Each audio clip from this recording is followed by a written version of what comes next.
তিনি রাতারাতি খারাপ ক্যাপ্টেন হয়ে যেতে পারেন না।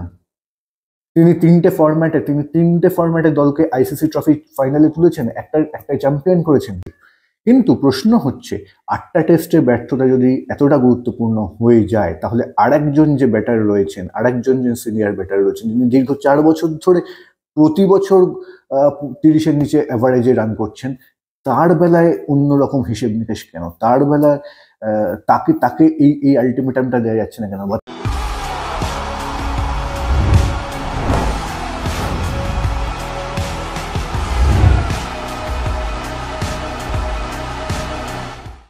সিডনি টেস্টের ফলাফলের দিকে যেমন প্রত্যেকের নজর থাকছে, যে কোন দিকে ম্যাচ এগোচ্ছে সেদিকে যেমন প্রত্যেকের নজর থাকছে, তার সঙ্গে একই রকমভাবে নজর থাকছে বোধহয় রোহিত শর্মা ইস্যুতে। টস করতে নামলেন প্রত্যাশা মতো, যেরকম কাল থেকে শোনা যাচ্ছিল সেই মতো টস করতে নামলেন জসপ্রীত বুমরা, এবং খেলছেন না রোহিত শর্মা। এবার এটা অপ্ট আউট নাকি ড্রপড, এই নিয়ে বিতর্ক থাকতেই পারে, বা বিতর্ক হচ্ছেই। কোনো কোনো মহল থেকে শোনা যাচ্ছে যে এটা অপ্ট আউট নয়, এটা ড্রপড। যদিও টসের সময় জসপ্রীত বুমরা অন্যরকম দাবি করলেন। ঠিক আছে, সেটা হতেই পারে, কিন্তু যেটাই হোক না কেন, একটা ব্যাপার বলতে কোনো দ্বিধা নেই যে এই ম্যাটারটাকে ভারতীয় টিম ম্যানেজমেন্ট, ভারতীয় বোর্ড, ভারতীয় নির্বাচকরা আরো অনেক ভালোভাবে হ্যান্ডেল করতে পারতেন। ভুলে গেলে চলবে না, যে লোকটাকে বাদ দেওয়া হলো বা যে লোকটা নিজে খেলতে চাইলেন না এবং সেটাকে সেই সিদ্ধান্তটাকে মেনে নেওয়া হলো, সেই মানুষটাই, সেই লোকটাই বিশ্বকাপ জয়ী অধিনায়ক। মাস 6 আগেই বিশ্বকাপ জিতে এসেছেন তিনি। সেই লোকটাকে আরেকটু বেটার কেয়ার করা যেত বোধহয়।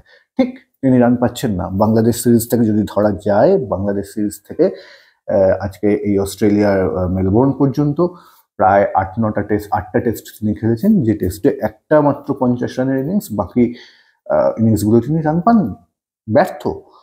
অধিনায়ক হিসেবে এই সফরে যে রান করেছেন, আমি অন্তত যবে থেকে ক্রিকেট দেখছি একটাই উদাহরণ সামনে আসছে, 3 বা তার বেশি সিরিজ ভারত বিদেশের মাঠে খেলতে গেছে এবং অধিনায়ক এতটা ব্যর্থ হয়েছেন, তার উদাহরণ একটাই, সেটা বোধহয় 1996 মোহাম্মদ আজহারউদ্দিন ইংল্যান্ড ট্যুরে। তার ব্যাটিং অ্যাভারেজ ছিল 8। তারপরে দেশে ফিরে তাকে অধিনায়কত্ব খোয়াতে হয়।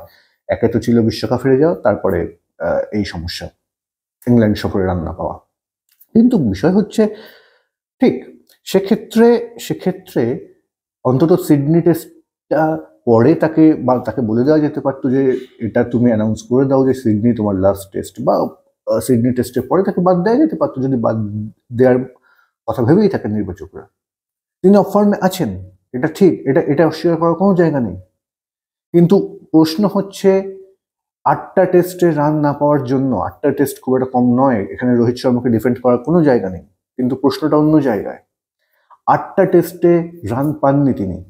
তার আগে বছরের শুরুতে ইংল্যান্ডের সঙ্গে যে কটা টেস্ট তিনি খেলেছিলেন, সেখানে তার অ্যাভারেজ 45, 2টো সেঞ্চুরি রয়েছে, যার মধ্যে ক্রুশিয়াল মোমেন্টে একটা সেঞ্চুরি রয়েছে। 33 for 3 বা এরকম একটা কন্ডিশনে, 35 for 3 কন্ডিশনে তিনি আর জাদেজা মিলে ম্যাচটাকে ঘুরিয়ে দিয়েছিলেন। তো অবশ্যই এটা সবাই বলছেন, এবছরে তার গড় 25 বা 24, সেটা এই 8টা টেস্টের জন্য হয়েছে। বছরের শুরুতে ভালো অ্যাভারেজ ছিল, রান পেয়েছিলেন তিনি ইংল্যান্ড সফরে।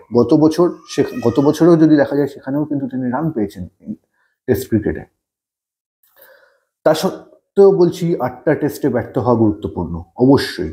কিন্তু প্রশ্ন হচ্ছে, 8টা টেস্টে ব্যর্থতা যদি এতটা গুরুত্বপূর্ণ হয়ে যায়, তাহলে আরেকজন যে ব্যাটার রয়েছেন, আরেকজন যে সিনিয়র ব্যাটার রয়েছেন, যিনি দীর্ঘ 4 বছর ধরে প্রতি বছর 30-এর নিচে অ্যাভারেজে রান করছেন, তার বেলায় অন্যরকম হিসেব নিকেশ কেন? তার বেলায় তাকে এই আলটিমেটামটা দেওয়া যাচ্ছে না কেন? বা তার জন্য এই পরিস্থিতিটা তৈরি করা যাচ্ছে না কেন? তিনি এখনো মানে খেলে যাচ্ছেন, প্রত্যেক দিন একই ভঙ্গিমায় আউট হয়ে যাচ্ছেন। এখানে রোহিত শর্মাকে ডিফেন্ড করার কোনো জায়গা নেই, তার ফর্ম, তার ব্যর্থতার জন্য তিনি দায়ী। আজকে এই পরিস্থিতিটা অনেকটাই তিনি ডেকে এনেছেন। কিন্তু যদি রোহিত শর্মা ব্যর্থ হয়ে প্রথম একাদশে জায়গা না পাওয়া যোগ্য হন, সেক্ষেত্রে আরও একজন সিনিয়র ব্যাটার, তিনিও কিন্তু একই রকম যোগ্য। তারও জায়গা হয় না প্রথম একাদশে, কিন্তু দুজনের ক্ষেত্রে সম্পূর্ণ দুরকম। রোহিত শর্মা ঠিক আছে, তাও বাদ দেওয়া হলো, তার ফর্ম খারাপ, তোমাকে টেস্ট ক্রিকেট আমরা ভাবছি না, বাদ দেওয়া হলো, হতে পারে। বা তাকে এমন একটা পরিস্থিতি তৈরি করা হলো যাতে তিনি নিজেই বললেন যে তিনি খেলবেন না। হতেই পারে, ঠিক আছে, কিন্তু সেটা আরেকটু বেটার ভাবে কি ডিল করা যেত না? কয়েকদিন আগেই আমরা এই উইলো উইলি বলেছিলাম অশ্বিন নিয়ে, যে যেভাবে ভারতের টেস্ট ক্রিকেটের সেকেন্ড হাইস্ট উইকেট টেকারের সঙ্গে ব্যাপারটা ডিল করা হলো, সেটা আরো অনেক বেটার ভাবে ডিল করা যেতে পারতো। যেখানে জাতীয় নির্বাচক ওখানে বসে রয়েছেন, বোর্ডের আরো কয়েকজন কর্তা ওখানে বসে রয়েছেন, হেড কোচ রয়েছেন, তারপরে একই সিরিজের মধ্যে আবার দ্বিতীয় ঘটনা একই রকম ভাবে। রোহিত শর্মা ব্যর্থ ক্যাপ্টেন হিসেবে গত 8টা টেস্টে, তার আগের হিসেব কি বলছে, তার আগের 16টা টেস্টে 10টায় তিনি দেশকে জিতিয়েছেন। তিনি রাতারাতি খারাপ ক্যাপ্টেন হয়ে গেলেন, জানি না কি করে।